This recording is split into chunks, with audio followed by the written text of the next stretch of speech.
सत्य घटना कबीर परमेश्वर जी द्वारा बांधवगढ़ के श्री धर्मदास जी के साथ की गई लीला पर आधारित है। श्री धर्मदास जी का जन्म 1395 विक्रमी संवत 1452 को कार्तिक पूर्णिमा के दिन छत्तीसगढ़ के बांधवगढ़ नगर में हुआ। हिंदू धर्म के एक वैश्य कुल में जन्मे धनी धर्मदास जी के बारे में बताया जाता है कि वो इतने धनी थे कि जब कभी बांधवगढ़ पर प्राकृतिक आपदा जैसे अकाल गिरना, बाढ़ आदि आती थी तो वहां के नवाब धर्मदास जी के पूर्वजों से वित्तीय सहायता प्राप्त करते थे। आदरणीय धर्मदास जी इतने धनवान होने के बावजूद भी उनकी बचपन से ही भगवान में अपार श्रद्धा थी, जिसके लिए वो हिंदू धर्म में प्रचलित सभी पूजा भी करते थे और श्री रूपदास जी नाम के एक वैष्णव संत से दीक्षा भी ले रखी थी। अपने गुरुदेव के बताए अनुसार वो नित्य गीता जी का पाठ करते, शालिग्राम की पूजा करते, एकादशी का व्रत करते और श्राद्ध इत्यादि भी करते थे। जब धर्मदास जी वृद्धावस्था की दहलीज पर आ गए तो उन्होंने अपनी पत्नी से तीर्थों की यात्रा करने की बात कही। आमिनी। जी स्वामी। गुरुदेव ने कहा है कि मुक्ति पाने के लिए 68 तीर्थों की यात्रा जरूर करनी चाहिए, इसलिए मैं कल तीर्थ यात्रा पर निकल रहा हूँ। मेरे जाने की तैयारी कर देना, यात्रा के लिए जरूरी सामान बांध देना। ठीक है स्वामी। आमिनी, तुम अपना ख्याल रखना। जी, आप भी अपना ध्यान रखना।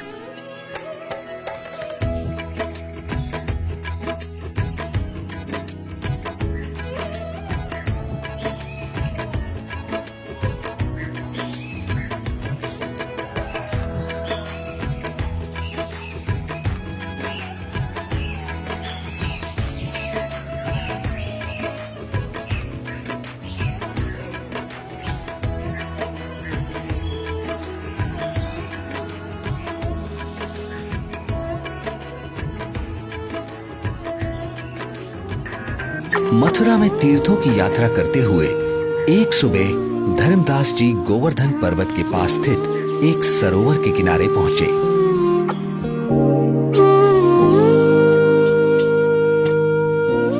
वैसे तो सरोवर का पानी बहुत ही गंदा था, फिर भी वे सरोवर में उतर जाते हैं क्योंकि कहा जाता था कि उसमें नहाने से स्वर्ग मिलता है। इसलिए धर्मदास जी ने उसमें स्नान किया और फिर अपने ठाकुर जी की पूजा करने लगे। तभी वहां सर्वसृष्टि रचनहार कबीर देव जी काशी शहर से आकर प्रकट होते हैं और एक मुसलमान जिंदा महात्मा का रूप बनाकर धर्मदास जी से थोड़ी ही दूरी पर आकर बैठ जाते हैं। अब धर्मदास जी पवित्र गीता जी को खोलकर उसका ऊंचे स्वर में पाठ करने लगते हैं। बहुनी में व्यतीतानि जन्मानि तव च अर्जुन तानि अहम वेद सर्वाणि न त्वम वेद परंतप। श्री भगवान बोले, हे परंतप अर्जुन, मेरे और तेरे बहुत से जन्म हो चुके हैं, उन सबको तू नहीं जानता, मैं जानता हूं। न तू एव अहम जातु न आसम न त्वं न इमे जनाधिपाः न च एव न भविष्यामः सर्वे वयम अतः परम। ना तो ऐसा ही है कि मैं किसी काल में नहीं था, अथवा तू नहीं था, अथवा ये राजा लोग नहीं थे, और ना ऐसा ही है कि इससे आगे हम सब नहीं रहेंगे। वैसे तो धर्मदास जी गीता जी के केवल एक अध्याय का ही नित्य पाठ किया करते थे, किंतु आज एक मुसलमान जिंदा महात्मा को हिंदू धर्म की साधना में रुचि लेता देख और अधिक पाठ करते हैं। कुछ देर बाद जब धर्मदास जी गीता जी को बंद कर माथे पर लगाकर रखने लगते हैं, तब हे महात्मा जी, आपका ज्ञान तो बहुत ही अच्छा है। आप कौन हैं? पहले तो आपको यहाँ कभी नहीं देखा। हे भक्त, मेरा नाम धर्मदास है। मैं बांधवगढ़ का रहने वाला हूँ। मेरा जन्म वैश्य कुल में हुआ है और हम इतने शुद्ध हैं कि किसी शूद्र को अपने निकट तक नहीं आने देते। कोई जीव हिंसा नहीं करते। जीव हिंसा करना पाप है। पापी पार नहीं होता। हे महात्मा जी, फिर तो मैं बहुत ही सौभाग्यशाली हूँ जो मुझे आप जैसे महापुरुष मिले। अब धर्मदास जी कबीर परमेश्वर जी को अपनी पूजा साधना से जुड़ी हुई काफी सारी बातें बताते हैं। कबीर परमेश्वर यानी जिंदा महात्मा धर्मदास जी से पूछते हैं, हे संत जी, मैं परमात्मा के लिए भटक रहा हूँ। आपका ज्ञान सुनकर मैं गदगद हो गया। मैं आपसे नाम दीक्षा लेना चाहता हूँ। ये सुनकर धर्मदास जी मन ही मन काफी प्रसन्न होते हैं और कहते हैं, मेरे गुरु श्री रूपदास जी हैं। वही तुम्हें नाम दीक्षा दे सकते हैं। हाँ, मैं तुम्हें दीक्षा तो नहीं दे सकता, लेकिन अपने गुरुदेव के उपदेश सुना जरूर सकता हूँ। आपको ये जरूर सुनने चाहिए। हाँ हाँ, क्यों नहीं, लेकिन मेरे मन में कुछ शंका भी है महात्मा जी। शंका? जी। कैसी शंका जिंदा? पूछिए पूछिए। हे महात्मा जी, मैं जानना चाहता हूँ कि मुझे कौन सी साधना करनी चाहिए जिससे मैं खुदा को पा सकूं। अगर तुम्हें वास्तव में सच्चे अजर अमर परमात्मा की प्राप्ति करनी है तो सुनो, सबसे बड़ा महापाप होता है जीव हिंसा करना। मांसाहारी और जीव हिंसा करने वाला व्यक्ति कभी भी मोक्ष प्राप्त नहीं कर सकता। ठीक है स्वामी, मैं जीव हिंसा नहीं करूंगा। मेरे गुरुदेव श्री रूपदास श्री राम जी और श्री कृष्ण जी का नाम देते हैं, इसीलिए तुम्हें भी हरे राम हरे कृष्ण का जाप करना होगा। 68 तीर्थ करने होंगे और इसके अलावा एकादशी का व्रत, शालीग्राम पूजा यानी मूर्ति पूजा, श्राद्ध करना आदि कर्मकांड करना भी अनिवार्य है। ऐसे मुक्ति मिलती है। धर्मदास जी एक ज्ञानी की तरह कबीर प्रभु को बातें बता रहे हैं और दूसरी तरफ कबीर परमात्मा एक अनभिज्ञ श्रद्धालु की तरह अपने हाथों को जोड़े हुए धर्मदास जी की सब बातें सुनते हैं और बड़े ही विनम्र भाव से बोलते हैं, हे स्वामी, मैं कुछ और शंका समाधान चाहता हूँ, अगर आपकी आज्ञा हो तो। हाँ हाँ, क्यों नहीं, अवश्य पूछिए। स्वामी जी, ये गीता जी का ज्ञान किसने लिखा है? गीता ज्ञान तो स्वयं श्री कृष्ण जी यानी श्री विष्णु भगवान जी ने बोला है। अच्छा। हाँ स्वामी, आपके कहने से मैं अवश्य रामकृष्ण का जाप करूंगा, लेकिन क्या ये जाप गीता में कहीं लिखा है? नहीं, गीता जी में तो नहीं लिखा। पितृपूजा यानी श्राद्ध आदि कर्मकांड करने, तीर्थों पर भ्रमण करने और व्रत करने के लिए क्या गीता में कहा है? आखिर तुम कहना क्या चाहते हो? कुछ नहीं स्वामी, मैं तो बस ये समझना चाह रहा हूँ, जब गीता जी में व्रत के लिए मना किया गया है तो फिर आप एकादशी के दिन भूखे क्यों मरते हो?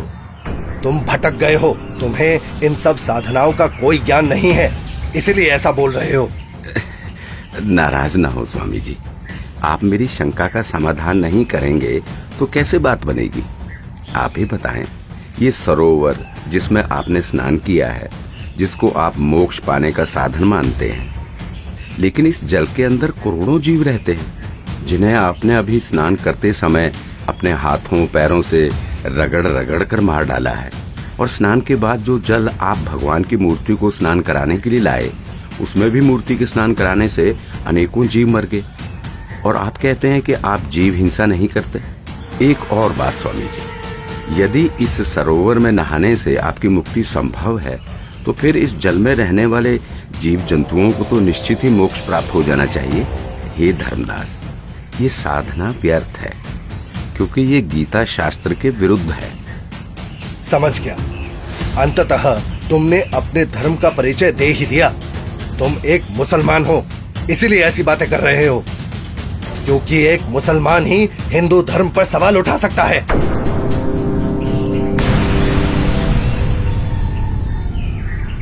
अरे, ये तो गायब हो गए। लगता है ये कोई सामान्य संत नहीं थे। मुसलमान होकर भी उनको हिंदू शास्त्रों का पूर्ण ज्ञान है। ये जरूर कोई देव पुरुष है। वे सही ही तो बता रहे थे। हे परमात्मा, एक बार फिर से वही संत मिले तो मैं अपना हठ छोड़कर नम्र भाव से संपूर्ण ज्ञान समझूंगा। हे भगवान, माफ करो मुझे।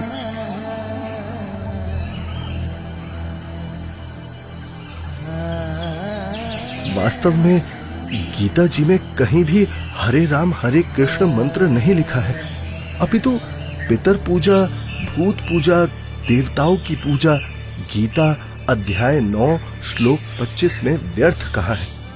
मैं महामूर्ख, मंद बुद्धि, इतना दुर्भाग्यशाली हूं कि संपूर्ण ज्ञान सुने बिना एक महान पुरुष को नाराज कर दिया। हे भगवान, मुझे माफ करो, उस महान आत्मा से फिर मिला दो। मैं इस बार उनकी सारी बातें मानूंगा।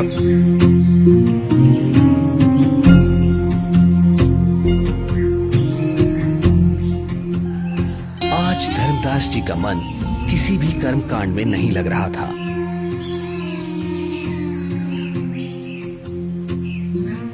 तब उन्होंने सब कार्य छोड़कर खाना बनाने के बारे में सोचा।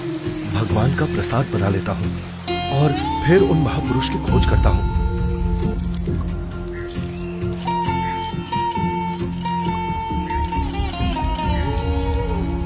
हे भगवान, ये क्या अनर्थ हो गया? इस लकड़ी में तो हजारों चींटियां अंडों सहित मर गई होंगी। हे भगवान, आज जैसा अनर्थ तो कभी नहीं हुआ। बहुत बड़ा पाप कर दिया मैंने। मैं इस पाप से बने हुए भोजन को कदापि नहीं खा सकता। एक काम करता हूँ, इस भोजन को लेकर किसी साधु संत को खिला देता हूँ और स्वयं आज निराहार रहता हूँ, जिससे मैं पाप मुक्त हो जाऊंगा।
संत जी कुछ बोल रहे हैं, इनके बीच में बोलना ठीक नहीं है। मुझे अवश्य ये सुनना चाहिए।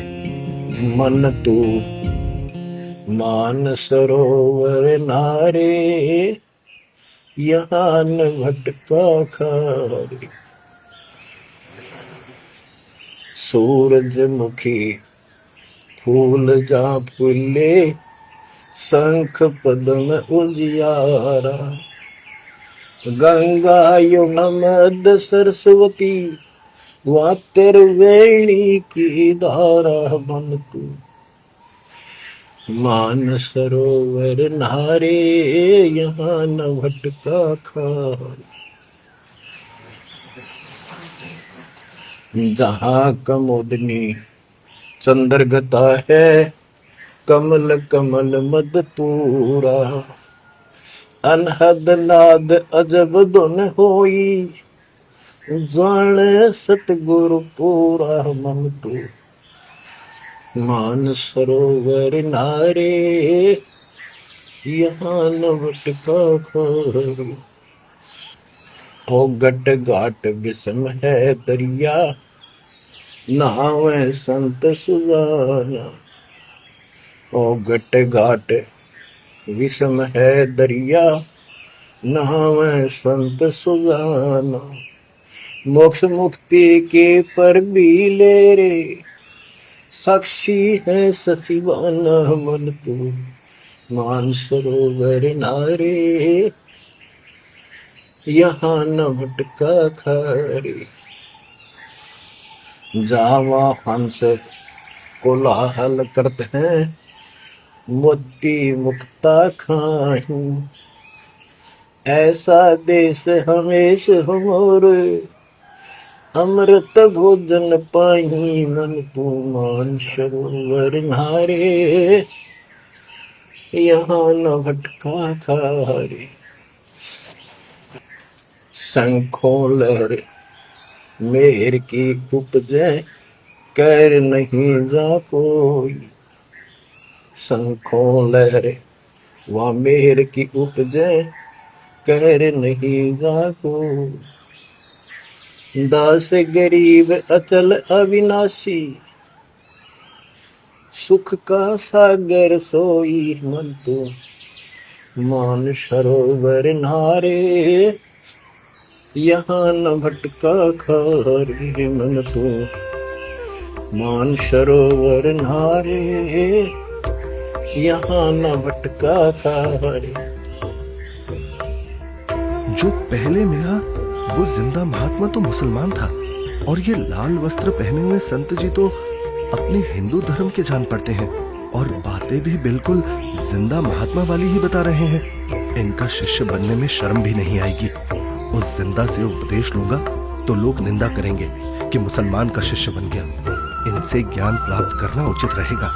कहते मन मान सरोवर नाण रे, जल के जंतु रे जल माही।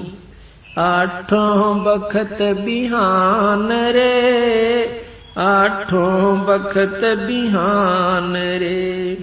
मन मान सरोवर नाण रे, जल के जंतु रे जल माही। आठों बखत बिहान रे, 184 जल के बासी। ये भुगते चारों खान रे, चेतन वो कजड़ को पूजय गांठ बांध पाषाण रे। भाई मरकट कहाँ चंदन के लेपे, क्या गंग नवाय सवान रे। अर शुद्धि हो न पूछता सकी, वो छोड़ को न बाण रे।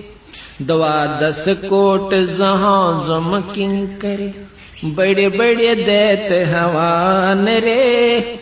धर्म राय की दरगाह माही, ओरई खेचा ताण रे। फिर ओरी खेचा ताण रे।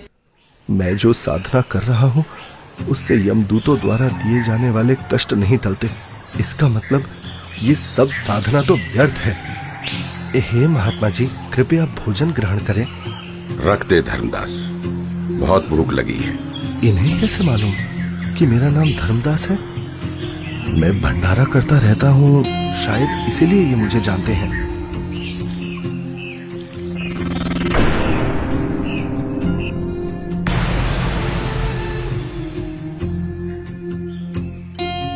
आप तो वही महात्मा जी हो।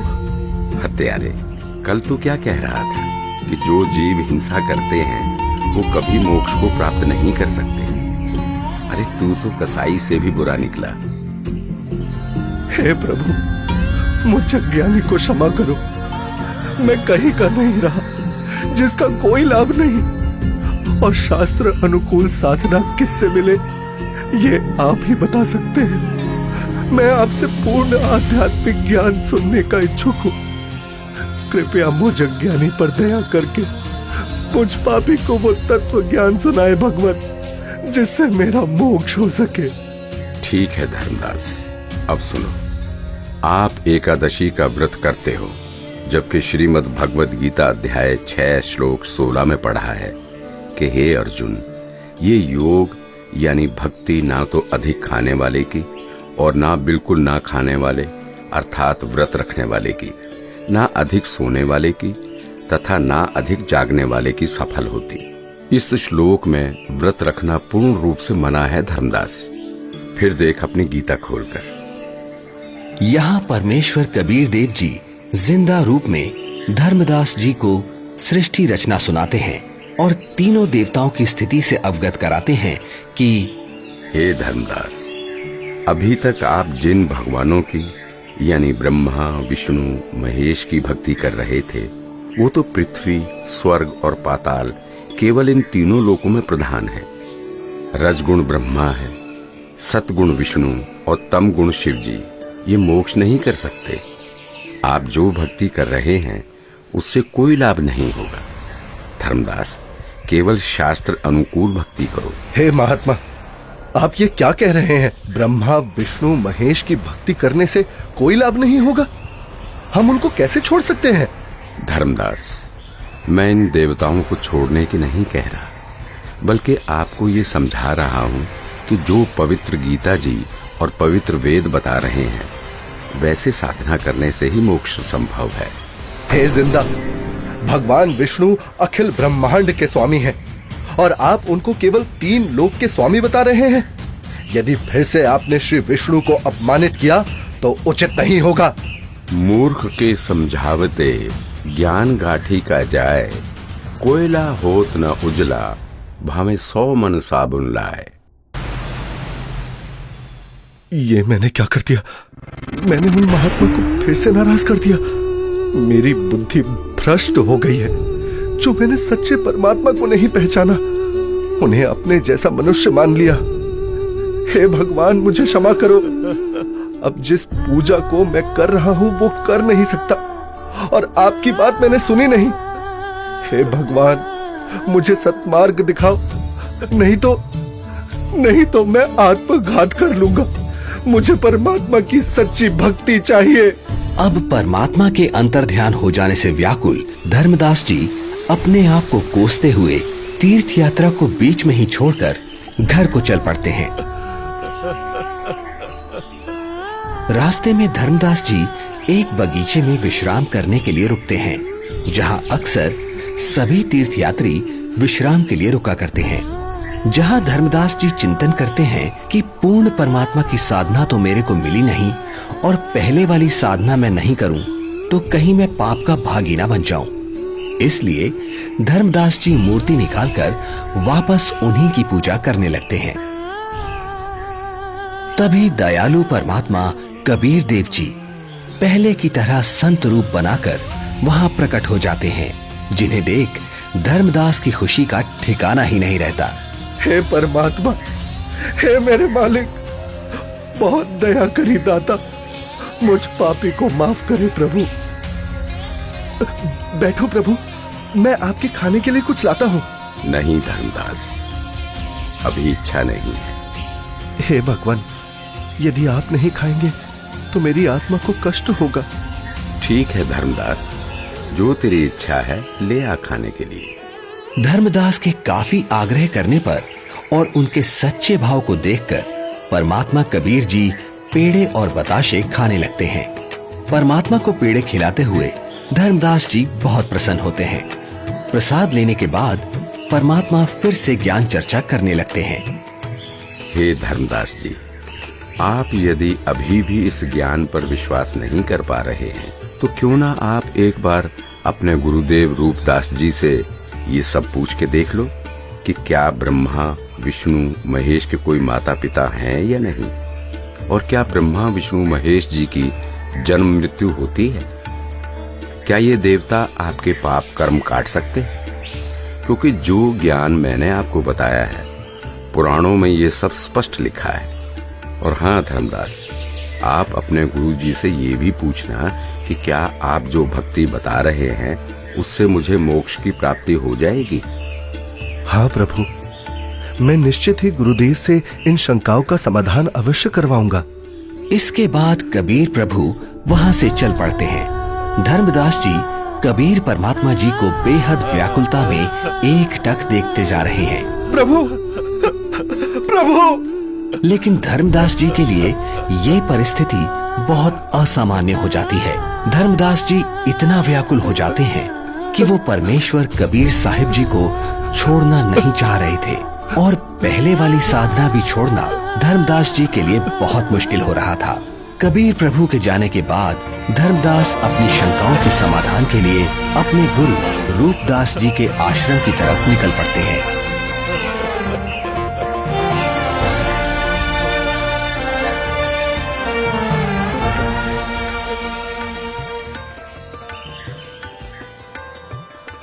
प्रणाम गुरुदेव। आशीर्वाद है भक्त।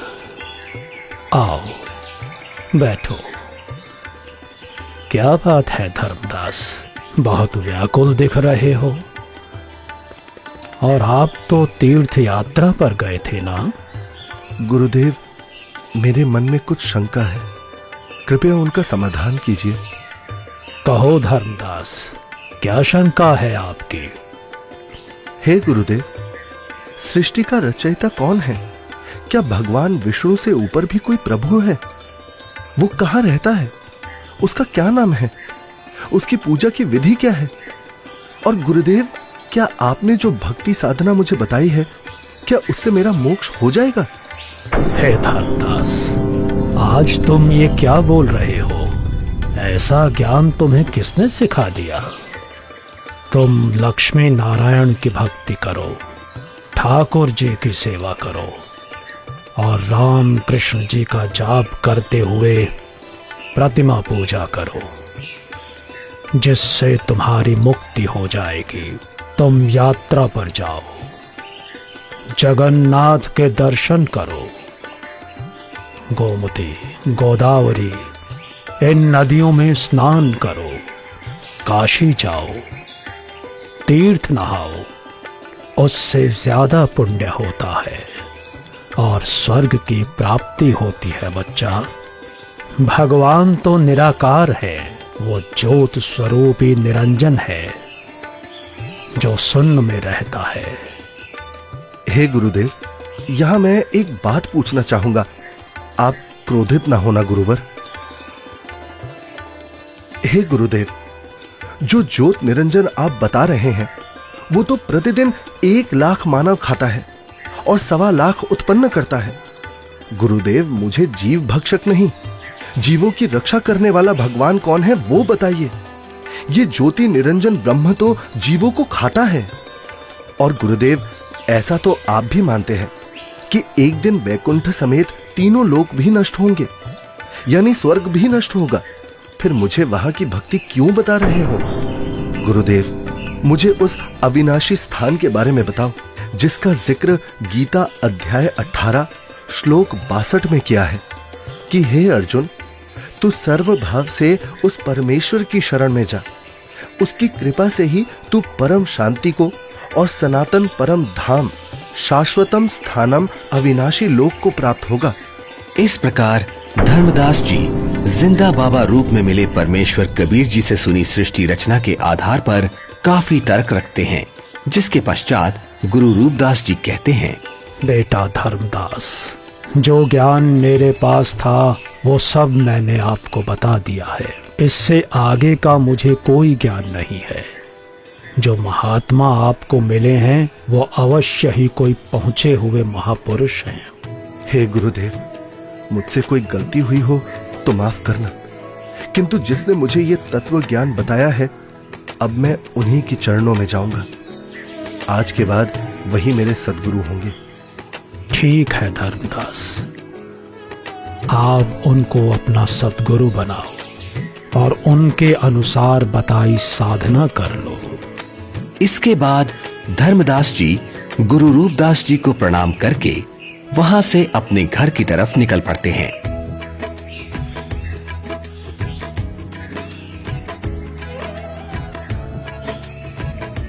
रास्ते में जाते जाते अब धर्मदास के मन में एक शंका ये भी उत्पन्न हुई कि हिंदू धर्म इतना बड़ा है, क्या किसी को गीता का यथार्थ ज्ञान नहीं होगा? अवश्य कोई ना कोई साधु महात्मा मंडलेश्वर गीता में कहे उस परमेश्वर परम अक्षर ब्रह्म के विषय में जानता होगा। इसके बाद धर्मदास कई प्रसिद्ध हिंदू संतों से मिलते हैं। सबको पहले 1 रुपया दान देते हैं ताकि संत मेरे को अपने दिल की बात गुप्त रहस्य बताएगा, क्योंकि जो भक्त अधिक दक्षिणा देता था तो संत उससे अधिक स्नेह से बात करते थे। उस समय 1 चांदी का रुपया आज के 10,000 रुपए के लगभग कीमत का होता था। सबसे पहले धर्मदास जी एक वैष्णव महामंडलेश्वर श्री ज्ञानानंद जी के पास जाते हैं, जिनका बहुत अधिक बोलबाला था। हे संत जी, क्या श्री ब्रह्मा जी, श्री विष्णु जी और श्री शिव जी के कोई माता पिता हैं? बच्चा, इनका कोई जन्म मरण नहीं होता, इसलिए माता पिता का तो सवाल ही नहीं उठता। इतना सुनकर धर्मदास जी वहां से चल पड़ते हैं।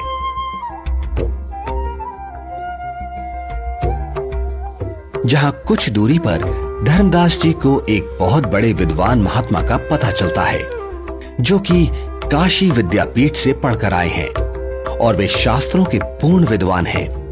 धर्मदास जी महात्मा के पास जाते हैं और दक्षिणा देकर पूछते हैं, महात्मा जी, गीता जी के अध्याय 18 श्लोक 62 में भगवान श्री कृष्ण ने अपने से अन्य किस परमेश्वर की शरण में जाने को कहा है? भगवान श्री कृष्ण अर्जुन को अपनी ही शरण में जाने को कहते हैं भक्त। श्री कृष्ण जी से ऊपर कोई भगवान नहीं है। इस प्रकार धर्मदास जी बहुत से संत महंत मंडलेश्वरों के पास जाते हैं और सभी से एक जैसे ही प्रश्न करते हैं, किंतु उत्तर किसी का संतोषजनक नहीं मिलता। कोई विष्णु जी को सर्वे सर्वा बताता है तो कोई शिव जी को करता धरता और कुछ तो परमात्मा को निराकार ही बताने वाले मिल जाते हैं। हे भगवान, जीवन नष्ट हो जाता यदि मैं इन संतों से इनके ज्ञान की परीक्षा ना लेता और ये परम संत ना मिलता। यह सोच धर्मदास जी जिंदा महात्मा रूप परमेश्वर को याद करते हुए घर की ओर चल पड़ते हैं।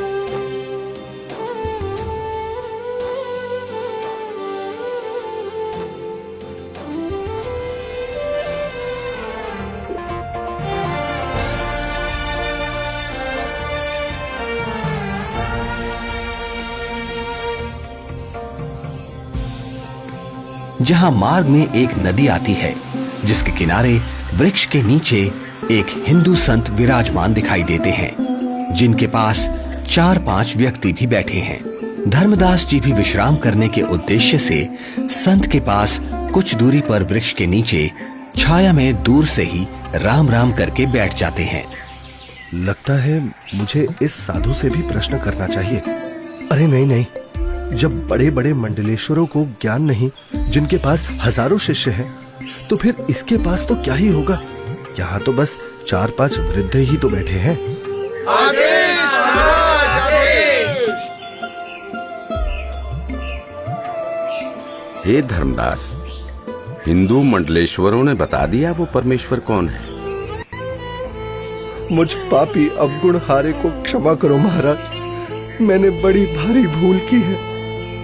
आपने सृष्टि रचना का ज्ञान जो बताया है, उसके सामने सभी संतों का ज्ञान ऐसा है जैसे सूरज के सामने दीपक।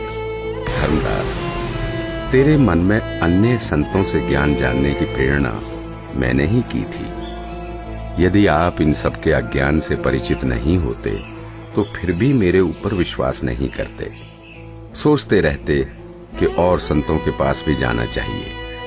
ये कैसे हो सकता है कि मुसलमान को ज्ञान है, हिंदुओं को नहीं।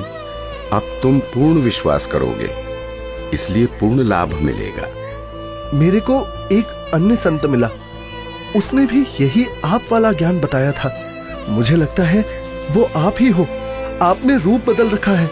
हे धर्मदास, मैं उनका शिष्य हूँ, वे मेरे गुरु हैं, वे काशी में रहते हैं। यहाँ धर्मदास व जिंदा रूपी परमात्मा की बहुत ज्ञान चर्चा हुई, जिसके बाद मैं अब सतगुरु के दर्शन करने जा रहा हूँ, आज्ञा दो। मुझे सतलोक के दर्शन करा दो, बिना देखे मुझे शांति नहीं होगी। हे धर्मदास, आपको गुरुजी से दीक्षा दिला दूंगा, फिर भक्ति करना। हे जिंदा, आप ही सब कुछ हो, अपने आप को छुपा रहे हो। मुझे सतलोक दिखाओ ताकि मेरी आत्मा को संतोष हो। धर्मदास, नाम लेकर भक्ति करो। जब शरीर छोड़कर जाओगे तो आप वहां सतलोक देखना। हट क्यों कर रहे हो?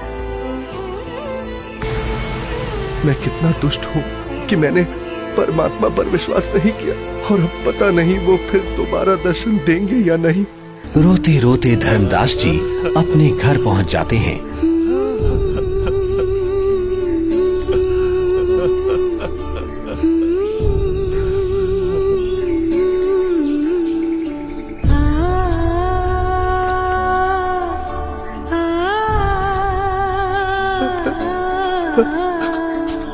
उनकी ऐसी हालत देख और यात्रा से जल्द ही वापस लौटने पर पत्नी आमनी देवी भी हैरान हो जाती है और बार बार धर्मदास जी से उनके रोने का कारण पूछती है।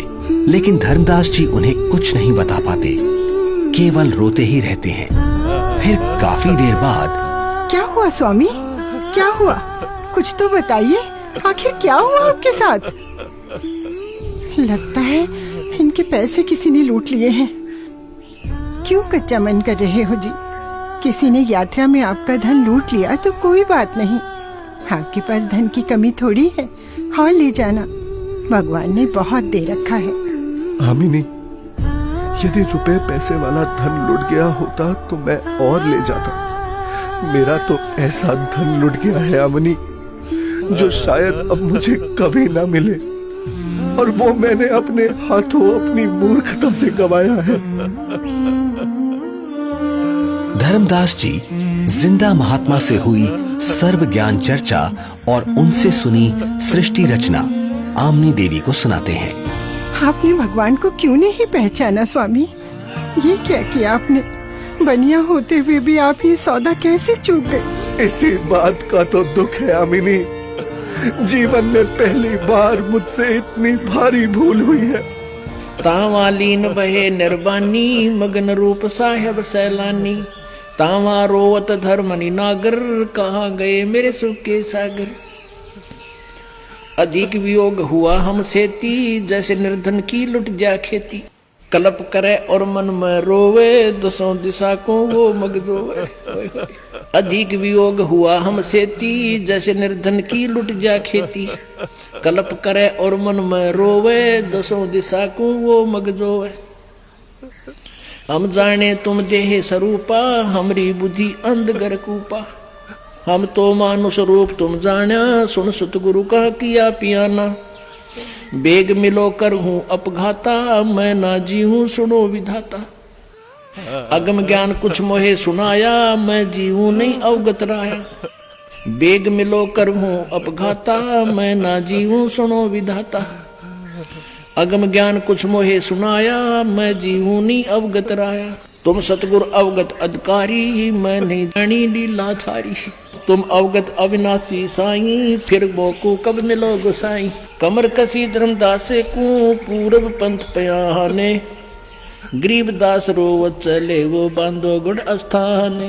अब धर्मदास रोजाना अपने घर के आसपास, जंगलों में, नदियों के पास, नगरों में और दूसरी अलग अलग जगह पर काफी सारे धर्मगुरु, संत, महंत, मंडलेश्वर, आचार्य, शंकराचार्य के पास जा जाकर परमात्मा को ढूंढने लगे। कहीं वेश बदल कर बैठे हों, इसलिए प्रश्न भी करते कि श्री ब्रह्मा जी, श्री विष्णु जी, श्री शिव जी के माता पिता कौन है, वो परमात्मा कौन है।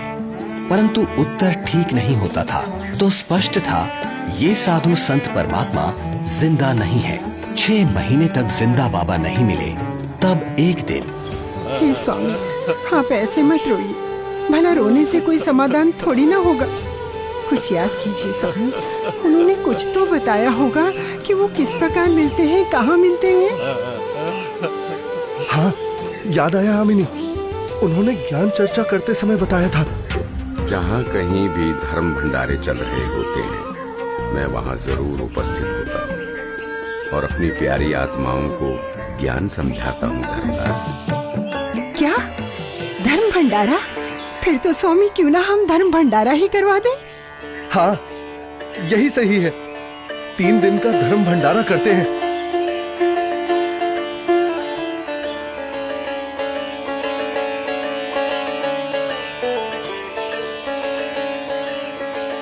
भंडारे का आयोजन शुरू हो जाता है।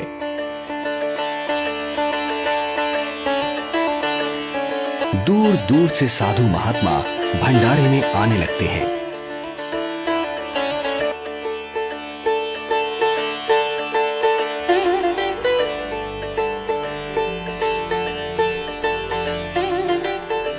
धर्मदास जी भंडारे में हर तरफ घूम घूम कर प्रत्येक संत महात्मा को बड़े ही ध्यान से देखते हैं, किंतु परमेश्वर कहीं भी उनको दिखाई नहीं देते। 2 दिन बीत जाते हैं। धर्मदास जी बहुत मायूस हो जाते हैं और एकटक रास्ते को ही निहार रहे हैं। आज वो मन ही मन संकल्प कर लेते हैं कि प्रभु, आप मुझ अपराधी को दर्शन नहीं दे रहे। हे परमात्मा, आज अगर आप नहीं मिले तो मैं आत्मघात कर लूंगा।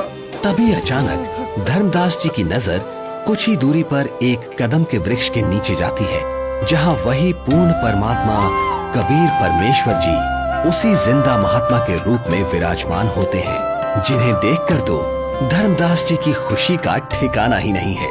धर्मदास परमात्मा की तरफ इस प्रकार दौड़ते हैं जैसे भूखे को भोजन और प्यासे को पानी मिल जाता है।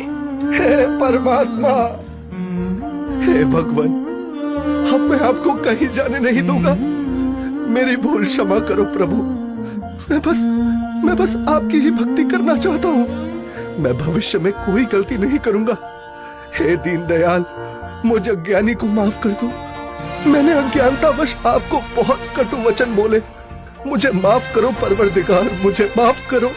जब धर्मदास जी ने अपनी गलती की क्षमा मांगी और कभी ऐसी गलती ना करने का बार बार वचन दिया, तब परमात्मा धर्मदास जी के घर गए।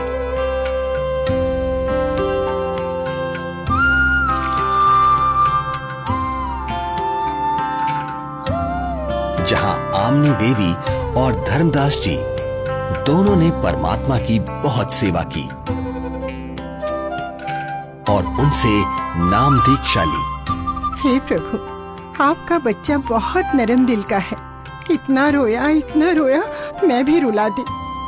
आपकी तड़फ में दिन रात रोता रहा। मैं बार बार हिम्मत हौसला दिलाती, परमात्मा अवश्य मिलेंगे। ये रोते हुए कहते, आमनी अब नहीं मिलेंगे। मैंने उनको बहुत बार परेशान किया अपनी मूर्खता व अज्ञान के कारण। फिर रोने लग जाते। आपने अपने दास को इतना कष्ट नहीं देना था। बेटी, जैसे लोहे का औजार बनाने के लिए गर्म किया जाता है, फिर उस पर चोट लगाई जाती है, तब वो काम बनता है। ठंडे लोहे पर चोट काम नहीं करती, इसलिए धर्मदास को 6 महीने गर्म करना पड़ा। ये काल का वकील बना था। अब जो मैं बताऊंगा ये सब मानेगा और काम का हो जाएगा, यानी मोक्ष प्राप्त करेगा। धर्मदास, आपको वो भगवान मिला है जिसको पाने के लिए राजाओं ने राज त्याग दिए, ऋषियों ने शरीर तक गला दिए। इसलिए अब खूब भक्ति करो ताकि आप हमेशा हमेशा के लिए सतलोक के निवासी बन सको, जहां आपको इतना सुख मिलेगा जो स्वर्ग क्या महास्वर्ग में भी नहीं है। सुंदर बाग, सदाबहार फलदार वृक्ष और दूधों की नदियां बहती हैं, जहां सुंदर नर और नारी रूप में हंस आत्माएं रहती हैं। वे कभी वृद्ध नहीं होते और वहां जाने के बाद कभी मृत्यु भी नहीं होती। धर्मदास, हे महाराज, नाराज ना होना। कृपया मुझे वो अमर लोक दिखाने की मेहर करे परवरदिगार, ताकि मेरा विश्वास दृढ़ हो। आप भक्ति करो। जब शरीर त्याग कर जाओगे तो सतलोक को ही प्राप्त करोगे। धर्मदास जी के अधिक आग्रह करने पर कबीर परमेश्वर जिंदा रूप में धर्मदास जी की आत्मा को निकालकर ऊपर सतलोक में ले जाते हैं। सतलोक, जहां दरबार के द्वार पर खड़े द्वारपाल को परमेश्वर ने कहा कि धर्मदास जी को परमात्मा के दर्शन कराओ। जिंदा रूप परमात्मा पीछे से अपने सिंहासन के पास चले गए, जिसके कुछ ही देर बाद देखते ही देखते वहां पर बहुत सारे हंस तथा हंसनी इकट्ठे होकर नाचते गाते हुए धर्मदास जी को परमेश्वर के सिंहासन के पास लेकर जाते हैं, जहां परम अक्षर ब्रह्म कबीर साहिब जी, जिनके एक रोम का प्रकाश करोड़ों सूर्य और करोड़ों चंद्रमा के प्रकाश से भी कई गुना अधिक था, वो एक बहुत ही सुंदर सिंहासन पर विराजमान है। जिंदा रूप में नीचे से गए परमात्मा तख्त पर विराजमान अपने ही दूसरे स्वरूप पर चंवर करने लगते हैं, जिसे देख धर्मदास जी सोचते हैं कि जिंदा महात्मा तो परमेश्वर का सेवक है। धर्मदास जी इतना सोच ही रहे थे कि कुछ ही देर में तख्त पर विराजमान परमात्मा खड़े हो जाते हैं और जिंदा महात्मा तख्त पर विराजमान हो जाते हैं तथा तेजोमय परमात्मा जिंदा महात्मा पर चंवर करने लगते हैं, जिसे देख धर्मदास जी हैरान हो जाते हैं कि तेजोमय परमात्मा जिंदा महात्मा पर चंवर क्यों कर रहे हैं। आखिर ये जिंदा महात्मा है कौन? इतने में तेजोमय शरीर वाले परमात्मा जिंदा महात्मा के शरीर में समा जाते हैं और चंवर अपने आप होने लगता है। धर्मदास, मैं ही संपूर्ण सृष्टि का रचयिता हूं। मेरा ही नाम कबीर देव है। मैं ही चारों युगों में पृथ्वी पर प्रकट होता हूं। वर्तमान में मैं अपने वास्तविक नाम कबीर नाम से काशी नगर में प्रकट हूं, जहां एक साधारण मनुष्य की भांति लीला कर रहा हूं और जुलाहे रूप में रहता हूं। धर्मदास, काल जाल में फंसे अपने बच्चों को भक्ति का धनी बनाकर उनके इस वास्तविक घर सतलोक में वापस लाने के लिए वहां प्रकट हुआ हूं। हे सर्व सृष्टि रचनहार, मैं बहुत दुष्ट हूं। मैंने आपको कितना दुखी किया, कितना अपमानित किया। मुझे माफ कर दो परवरदिगार, मैं बहुत नीच हूं, माफ कर दो मुझे। हे परमात्मा, आपने ये इतना प्रकाशमान रूप पृथ्वी पर क्यों नहीं प्रकट किया? क्यों छुपा रखा है?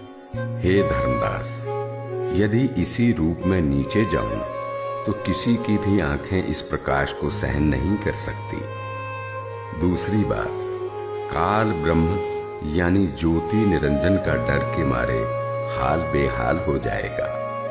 इसलिए काल के लोक में गुप्त रहकर जीवों को ज्ञान सुनाता हूं, उनका कल्याण करता हूं। धर्मदास, अब आप नीचे जाकर खूब भक्ति करो और वहां काल जाल में फंसे अपने सभी भाई बहनों को भी समझाओ। सत्य का गवाह बनो कि ये काशीवासी जुलाहा सर्व सृष्टि रचनहार है, सबका धारण पोषण करने वाला है।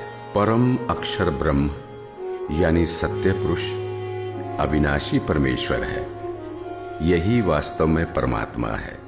जैसा गीता अध्याय 15 श्लोक 17 में तथा अध्याय 2 श्लोक 17 में लिखा बताया है, वह यही है। नहीं नहीं महाराज, मुझे यही रख लो, यही रख लो महाराज, मुझे यही रख लो। हमने बहुत भारी गलती की है। काल के साथ उस मृत लोक में जाकर ऐसे सुख सागर को छोड़कर अब उस नरक में मुझे नहीं जाना प्रभु, हमें यही रख लो महाराज। धर्मदास जी को रोता देख परमात्मा उनको समझाते हैं और वहीं दूसरी तरफ पृथ्वी पर धर्मदास जी को 3 दिन से अचेत देखकर घर परिवार, गांव, रिश्तेदार, मित्र प्यारे सभी इकट्ठा हो जाते हैं। कोई झाड़ फूंक करा रहा था तो कोई वैद्य से उपचार करा रहा था, किंतु किसी को आशा नहीं रही थी कि धर्मदास जी जिंदा हो जाएंगे। आमिनी देवी का भी रो रो कर बुरा हाल हो जाता है। तब तीसरे दिन परमात्मा ने धर्मदास जी की आत्मा को शरीर में प्रवेश करा दिया। धर्मदास जी अपने चारों ओर खड़े रिश्तेदारों को और पत्नी आमिनी देवी को रोता देख आश्चर्यचकित हो जाते हैं। क्या हुआ आप सभी को? आप ऐसे रो क्यों रहे हैं? हे भगवान, तेरा लाख लाख शुक्र है। क्या हुआ है आमिनी, कुछ तो बताओ। स्वामी, आप 3 दिन से अचेत थे। हम सभी को तो लग रहा था आप नहीं बचेंगे। आमिनी, वो जिंदा महात्मा ही सर्व सृष्टि के रचनहार हैं। उनके सामने ब्रह्मा, विष्णु, महेश, दुर्गा, गणेश, क्षर पुरुष, अक्षर पुरुष कुछ भी नहीं है। वही मुझे अपने सतलोक लेकर गए थे। वहां हम सभी के बड़े बड़े महल हैं, दूधों की नदियां, सदाबहार फलदार वृक्ष हैं। वहीं एक बहुत ही विशाल और भव्य सिंहासन पर पूर्ण ब्रह्म कबीर साहिब जी विराजमान हैं, जिनके एक रोमकूप के सामने करोड़ों सूर्य और चंद्रमा भी फीके हैं। सतलोक का वर्णन करते हुए अचानक धर्मदास जी को परमात्मा के काशी में प्रकट होने वाली बात याद आती है, जिसके बाद धर्मदास जी काशी नगर में जाकर कबीर जुलाहे रूप में आए परमात्मा की झोपड़ी का पता करते हैं। जहां असंख्य ब्रह्मांडों के स्वामी कबीर परमेश्वर जी को कपड़ा बुनने का कार्य करते देख धर्मदास जी को बड़ा ही आश्चर्य होता है। हे प्रभु, मुझ अज्ञानी को क्षमा करो प्रभु। मुझे विश्वास नहीं हो रहा था कि आप ही परमात्मा हैं, आप ही परम अक्षर ब्रह्म हैं। इस वेशभूषा में तो आपको कोई भी नहीं पहचान सकता। इसके बाद परमेश्वर कबीर जी ने धर्मदास जी को सतनाम दिया, जिसे पाकर धनी धर्मदास जी बहुत खुश होते हैं। हे प्रभु, बड़ी दया करी आपने, मेरा तो जीवन सफल हो गया। बेटा धर्मदास, अब आप अपने घर जाओ और भक्ति करो, मैं वहीं आऊंगा। जी जरूर आना परमात्मा। वहां मेरे बेटे को भी समझाना और आमिनी को भी सतनाम देना। ठीक है बच्चा, मैं जरूर आऊंगा। हे परमात्मा, आप बहुत दयालु हो जो आपने हमें शरण में ले लिया। हे प्रभु, आपने हम दोनों को तो शरण में ले लिया, किंतु मेरा एक लौता पुत्र नारायण दास, वो काफी समझाने के बावजूद भी आपके इस सत्य ज्ञान को स्वीकार नहीं कर रहा। बेटा धर्मदास, तेरे बेटे नारायण दास के रूप में काल ने तुम्हारे घर पर अपना दूत भेज रखा है। वो नहीं मानेगा। आप इसको मत देखो, अपनी भक्ति पर ध्यान दो। यह बात सुनकर धर्मदास को बहुत दुख हुआ और विश्वास नहीं हुआ कि मेरा बेटा नारायण दास काल का दूत है। परमात्मा समझ गए कि धर्मदास पुत्र मोह में अपना जीवन नष्ट करेगा। धर्मदास, आप पुत्र को बुलाओ, मैं भी समझाता हूँ। बच्चा है, मान जाए तो। बेटा नारायण दास, आज गुरुजी आए हैं, उनके चरण स्पर्श कर आशीर्वाद ले ले, तेरा भी कल्याण हो जाएगा बेटा। पिताजी, आपके ऊपर इस जुलाहे ने जादू कर दिया है, आपका दिमाग खराब कर दिया है। आपने देवी देवताओं व पितर पूजा छोड़ दी है। मैं उसकी शक्ल भी नहीं देखना चाहता। बेटा, एक बार चल, फिर ना जाना। धर्मदास जी के अधिक आग्रह करने पर नाराज अवस्था में नारायण दास चल पड़ता है। जाकर थोड़ी दूरी पर कमरे में सतगुरु के सामने बैठ जाता है। परमात्मा समझाने लगते हैं, किंतु नारायण दास कुछ भी समझने को तैयार नहीं होता। बेटा, पूर्ण परमात्मा की भक्ति करो, आपका भी मोक्ष हो जाएगा। मैंने नहीं सुननी आपकी झूठी कहानी। धर्मदास, देख, बेटा नारायण दास कितना सुंदर है, बड़ा भाला है।